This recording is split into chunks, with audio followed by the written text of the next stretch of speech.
तर परभणी येथील घटनेत मृत्यू झालेल्या सोमनाथ सूर्यवंशी यांचं पोस्टमॉर्टम पारदर्शकपणे व्हावं, ऑल इंडिया पॅन्थर सेनेचे अध्यक्ष दीपक केदार यांची मागणी. परभणी येथील घटनेत मृत्यू झालेल्या सोमनाथ सूर्यवंशी यांचं पोस्टमॉर्टम पारदर्शकपणे व्हावं, तसेच त्यांच्यासोबत घातपात झाल्याचं स्पष्ट झाल्यास आम्ही मनुष्यवधाचा गुन्हा दाखल केल्याशिवाय राहणार नाही, असं स्पष्टपणे ऑल इंडिया पॅन्थर सेनेचे अध्यक्ष दीपक केदार यांनी सोशल माध्यमातून केलंय. शहीद भीम सैनिक सोमनाथ सूर्यवंशी याचा न्यायालयीन कोठडीमध्ये मृत्यू झालाय आणि महाराष्ट्रभर ही बातमी पसरली, संताप व्यक्त होतोय. ज्याची भीती होती तेच झालं. आज सोमनाथ सूर्यवंशी गेलाय, आणखी महिला, मुली, तरुण जखमी अवस्थेत जेलमध्ये टाकलेले. माणूस मेलाय आमचा. काय अवस्था करून टाकली तुम्ही. यामध्ये पोस्टमॉर्टम रिपोर्ट नंतर त्याच्यामध्ये महाराष्ट्रात आम्ही ही मोठी भूमिका घेऊ. वकिली शिकणारा सूर्यवंशी दंगलखोर कसा असेल? वकिली शिकणारा सूर्यवंशी दगड मारणार आहे. लॉचं शिक्षण घेणाऱ्या सूर्यवंशीला जाणीव होती की संविधान जर नसेल तर माझं अस्तित्व काय. समाजकंटकाला तुम्ही हॉस्पिटलमध्ये टाकलं कारण तो जखमी झाला होता, आणि आमच्या आया बहिणींना, भावांना मार मार मारून तुम्ही जेलमध्ये टाकलं. त्यांना दवाखान्यात नेऊ वाटलं नाही, आणि आज नैसर्गिक मृत्यू म्हणून त्या ठिकाणी दिशाभूल केली जाते. माझी मागणी आहे, पोस्टमॉर्टम रिपोर्ट हा इन कॅमेरा झाला पाहिजे. पारदर्शकपणे त्याचं असणार पोस्टमॉर्टम झालं पाहिजे. जेलमध्ये त्याच्यासोबत काय झालं, पीसीआर मध्ये त्याच्यासोबत काय झालं, हा मनुष्यवधाचा गुन्हा आहे. पोस्टमॉर्टम रिपोर्ट येऊ द्या, आणि जर त्याच्यात घातपात असेल, त्याच्या अंगावर जर एकही वळ निघला आणि वन निघला, तर लक्षात ठेवा, हा मनुष्यवधाचा गुन्हा आम्ही नोंद केल्याशिवाय शांत बसणार नाहीत. घ्या देवेंद्र फडणवीस, शपथविधी घ्या. आमच्या माड्यावरती शपथविधी घ्या. एकीकडे आमचा तरुण तडफडून मेलाय. घ्या मेघनाताई बोर्डीकर, आज तुमचा शपथविधी आहे. मंत्री होण्यासाठी तुम्हाला फोन आलेला आहे. म्हणलं होतं ना मी, मंत्री होणार आहेत मेघनाताई. आज आमचा शहीद झाला तरुण, इकडे शपथविधी चालू आहे. एकही आमदार, खासदार, मंत्री याच्यावर बोलत नाही. यात इन कॅमेरा पोस्टमॉर्टम झाला पाहिजे. आणि मी सोमनाथ सूर्यवंशीला जय भीम करतो. संविधान वाचवण्याच्या लढ्यामध्ये फक्त बंद करण्यासाठी तो आंदोलनात आला, आणि दंगलखोर म्हणून त्याला जेलमध्ये टाकलं. त्याच्यासोबत काय झालं याची चौकशी झाली पाहिजे, सखोल चौकशी झाली पाहिजे. त्याच्या अंगावरती वळ येत आहे, त्याच्या अंगावर काय झालंय ते सगळं पोस्टमॉर्टम पारदर्शकपणे झाला पाहिजे. आणि आता कायदेशीररित्याच तुम्हाला असणार दणका काय असतो ते आम्ही दाखवून देऊ. हे चालणार नाही. आणि नाव देणारे सुद्धा कोण आहेत आम्हाला माहित आहे.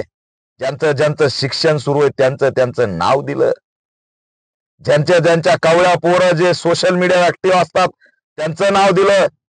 अरे सोमनाथ सूर्यवंशी वकिली करतोय, त्याला कळत नाही का दगड मारल्यावर काय होणार आहे, तरी त्याचं असणारं नाव दिलं. आमच्या तरुणांचं आयुष्य बर्बाद करणं हेच या मागचं षडयंत्र होतं. यात तात्काळ गृहमंत्र्यांनी जर दखल घेतली नाही, मुख्यमंत्र्यांनी दखल घेतली नाही, यात मनुष्यवधाचा गुन्हा दाखल झाला पाहिजे. सखोल चौकशी झाली पाहिजे. इन कॅमेरा पोस्टमॉर्टम झालं पाहिजे. आणि याच्यात जे दोषी आहेत त्यांच्यावरती कारवाई झाली पाहिजे. खुनाचे गुन्हे दाखल झाले पाहिजेत. ही पद्धत अशा पद्धतीने हाताळण्याची नसती. खरे बलिदान त्या ठिकाणी गेलंय आमच्या तरुणांचं. संविधान वाचवण्याच्या लढ्यात सोमनाथ सूर्यवंशी बलिदान गेलाय. शहीद म्हणून आम्ही त्याची घोषणा करतोय. शहीद भीम सैनिक सोमनाथ सूर्यवंशी, तुझं बलिदान व्यर्थ जाऊ देणार नाही. त्याच्या कुटुंबाची सगळी जबाबदारी सरकारने घ्यावी. शासकीय नोकरी सुद्धा त्याच्या कुटुंबात द्यावी. आमचा तरुण भरून निघणार नाही. आमच्या भीम सैनिकाला हळहळ करून मारलं, मुलींना मारहाण केली, त्यांचा व्यथा ऐकायला जिल्हाधिकाऱ्यांना वेळ नाही. व्यथा ऐकायला राज्याच्या कोणत्याच नेत्याकडे मंत्र्याकडे वेळ नाही. घ्या शपथविधी, घ्या आमच्या माढ्यावर तुमचा शपथविधी घ्या. समाज बांधवांनो, कशा पद्धतीने आपल्याला गुतवलं हे बघा. बळी गेला आपला बळी. काही खरं नाही. निषेध करतो मी या घटनेचा. आणि यात पोस्टमॉर्टम इन कॅमेरा झाल्यानंतर आमची पुढची भूमिका आम्ही जाहीर करू. पोलीस यामध्ये जर दोषी असतील तर त्यांच्यावरती कारवाई झाली पाहिजे.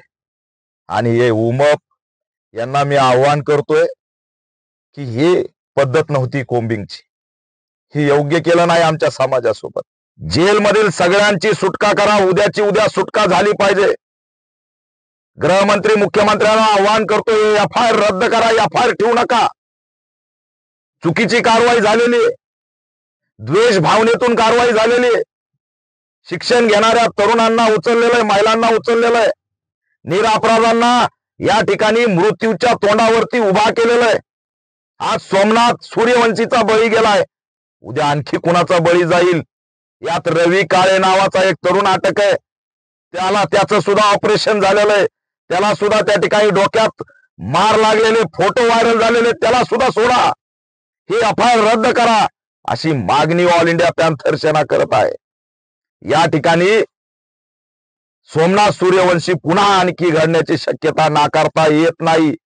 तात्काळ सगळ्यांची चौकशी करा. एवढे अटक केलेत त्या सगळ्यांना त्या ठिकाणी आरोग्य द्या. त्यांना दवाखान्यात आणा आत्ताच्या आत्ता. त्यांना किती लागलंय, कुणाचा बीपी त्या ठिकाणी हाय कुणाला त्या ठिकाणी त्रास होतोय, कुणाचं ऑपरेशन झालंय, ते तात्काळ त्यांना हॉस्पिटलमध्ये आणा. तात्काळ मोठ्या औरंगाबाद सारख्या सिटीच्या हॉस्पिटलमध्ये आणा. त्यांना असणार निरपराध भीम सैनिकांना वाचवा. राज्य सरकारने जर ही भूमिका घेतली नाही तर लक्षात ठेवा, आंबेडकरी समाज तुम्हाला कधी माफ करणार नाही. सगळ्यांना असणार वाचवण्याची भूमिका राज्य सरकारने घेतली पाहिजे. आणि त्याच्यामुळे यात